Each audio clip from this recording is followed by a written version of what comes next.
दर्शक बंधु आपण मैंने जदि मोहम्मद सिराज को एक भारतर विस्फोरक बोलर बोली विवेचना करती तेज भिडटी को लाइक करूँ आम चैनल को सब्सक्राइब करूँ। दोस्तों भारत बनाम दक्षिण आफ्रिकार द्वितीय टेस्ट रे केपटाउन ठारे दक्षिण आफ्रिका विपक्ष में भारतीय बोलर प्रदर्शन अत्यंत भल थिला। द्वितीय तथा शेष टेस्ट मैच प्रथम दिन में भारतीय दल मध्याह्न भोजन पूर्व प्रथम इनिंग्स दक्षिण आफ्रिका को आउट करते निज घरे दक्षिण आफ्रिका को परास्त करिबारे भारत एक जबरदस्त कार्य करथिला। दक्षिण आफ्रिका दल प्रथम इनिंग्स 55 रन सीमित रहितिला।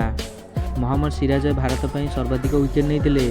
मोहम्मद सिराज दक्षिण आफ्रिकार बैट्समैन को पिच रहिबार सुजोग देई नथिले। से 9 ओवर रे 15 रन दे 6 विकेट नहीं।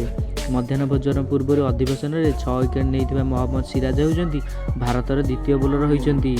दक्षिण आफ्रिका दल 1899 मसीह इंग्लैंड विपक्ष 84 रन ऑल आउट होता। टेस्ट क्रिकेटर दक्षिण आफ्रिका 1899 मसीह इंग्लैंड विपक्ष 84 रन स्कोर करथिला। भारतीय द्वितीय बोलर मोहम्मद सिराज वर्तमान 135 वर्षर पुराना रेकर्ड भांगी। सिराज उत्कृष्ट बोलिंग देखि प्रशंसक मैंने सोशल मीडिया क्रमागत भाव में प्रशंसा करुँच। मिया मैजिक भाव में जनाशुना सिराज प्रशंसक मध्यालोचन को आसी।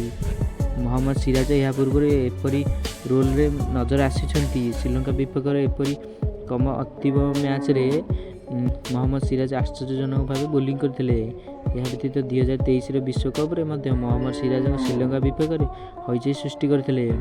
वर्तमान मोहम्मद सिराज दक्षिण आफ्रिका विपक्ष निजर शक्ति प्रदर्शन कर।